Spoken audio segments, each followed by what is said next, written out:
We start off with another sharp sell-off to end the week. The Nasdaq dropping nearly 3% to close at the lows of the day. The index now down more than 15% from its record high. And look at the moves across markets just this week. The S&P down more than 5.5%. Treasury yields dropping from multi-year highs. In commodities, the economic recovery trade getting crushed. The S&P mining ETF dropping more than 10%. So what exactly is the market trying to tell us, Tim Seymour? What do you think?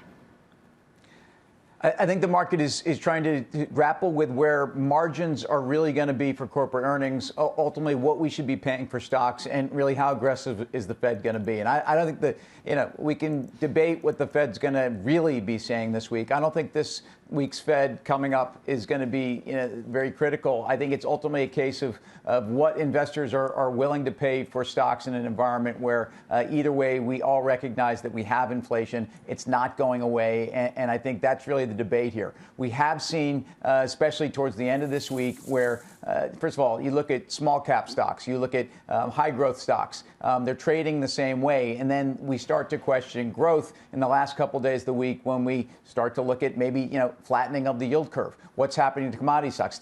Steel stocks, iron ore, down 15% in 2 days effectively across the board. So the real question, I think, is what is the multiple to pay for stocks when we're seeing and hearing in the earnings that we've had companies that are blaming margin pressure on everything from labor costs to supply chain to the dollar. Netflix, started to talk about the hit to their gross margin. To me, the dollar is also a headwind. So as I like to say, more Fed equals more volatility. And right now, we really don't know what to pay for assets in a world where every asset went higher over the last 15 months.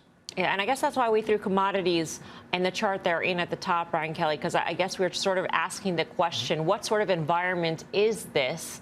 Are the markets telling us to prepare for economic slowdown, this as the Fed gets prepared to hike?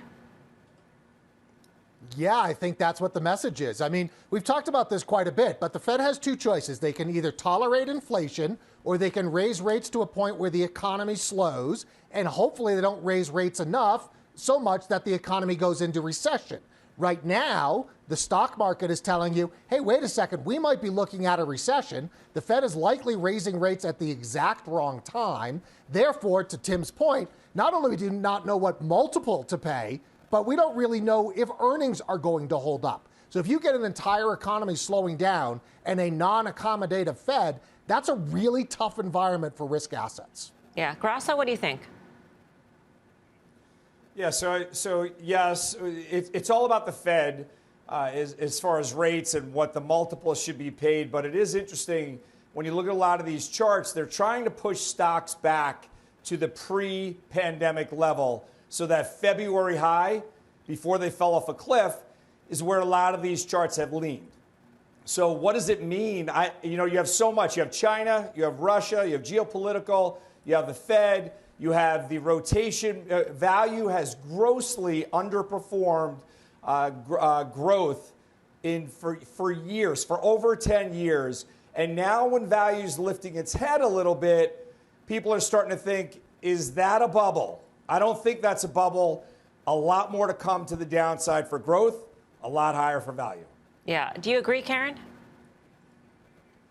I do. I mean, I think when you're in an environment like this with the Fed doing what they've said they would do, I think that rotation kind of, it's not a gravitational pull, but for someone like me, it very much is.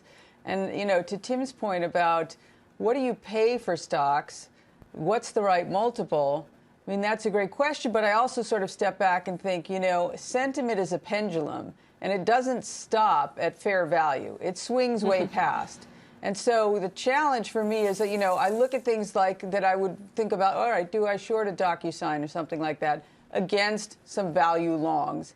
And then I see, wow, it was at whatever, 230, 240, not very long ago. But that might be a useless piece of information. The question is, right here, is it still very overvalued? And can you make money on the short side from here? Again, some of my long stuff that isn't working this week, for sure. I like the banks. That's not working. And then what do I want to buy? And then on top of that, I layer this question of, wow, what a terrible week we had. And have we seen the pressure from margin calls yet? Or are we going to see that a little bit next week? So that's sort of another thing. So I have a buy list. I really haven't, started using it yet. I'm anxious to use it, but I think I'll get a chance to buy things cheaper on Monday than today. I think the margin call issue is an interesting one, in terms of margin calls on professional traders, but also the retail trader. And, if they start getting queasy from this volatility, they could be selling too. They were the marginal buyer on the way up, and they could be that marginal seller that pressures the markets lower, Tim. In May and June of 2020, we started talking about the retail trader in ways we hadn't on this show in years. And yes, we spent a lot of time also just talking about passive flows into equities, into ETFs, and that really which comes from liquidity. So we haven't even begun to see any of that. And I'm not sure that we necessarily have to. But I do think that there is a lack of understanding. Look, one of the things that's really interesting about a trader's mentality, maybe even a less sophisticated trader, by the way, that could be anyone on a relative basis to, wherever they sit in terms of experience. But I just, people seem to be a lot more anxious when there's a trade that they were in and the stock actually they're missing out. So a stock's moving higher that they sold or one that they believed in, and they often chase those on the way up. They seem to be overly content when stocks that they own that have been bad trades continue to go down in some sense. Or, as we say, they cut their flowers and keep their weeds. Right now, we haven't gotten to that point yet. I know it feels like there's been blood in the street.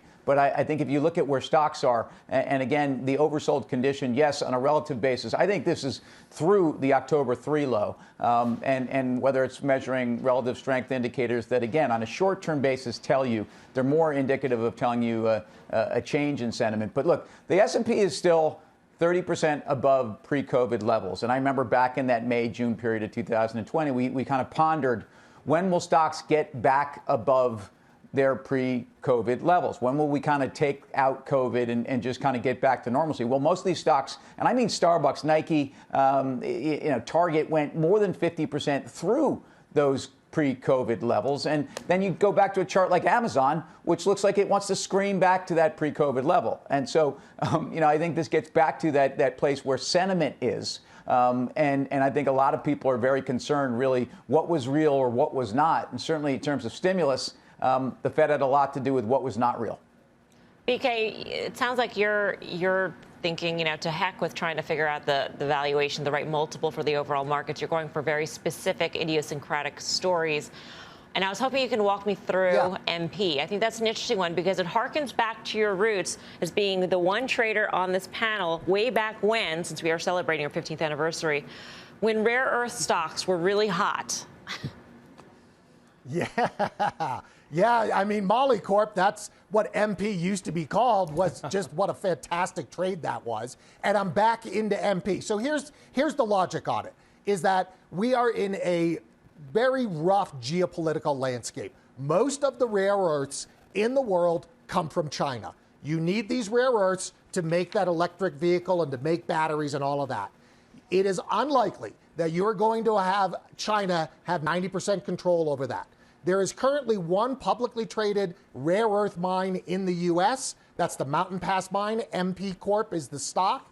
And so for me, it doesn't necessarily matter whether or not the multiple is right or whether or not earnings are right. What I'm playing it for is there's going to be a geopolitical event where the U.S. says, hey, wait a second, all rare earths that we produce, that we have here, we need to start producing these things. And by the way, corporations, you can't buy from China anymore. Alternatively, the situation could be what happened the last time, and China started to restrict the supply. So either way, the supply gets restricted. I don't have to worry about what the Fed's going to do. It's just kind of this idiosyncratic, very specific trade.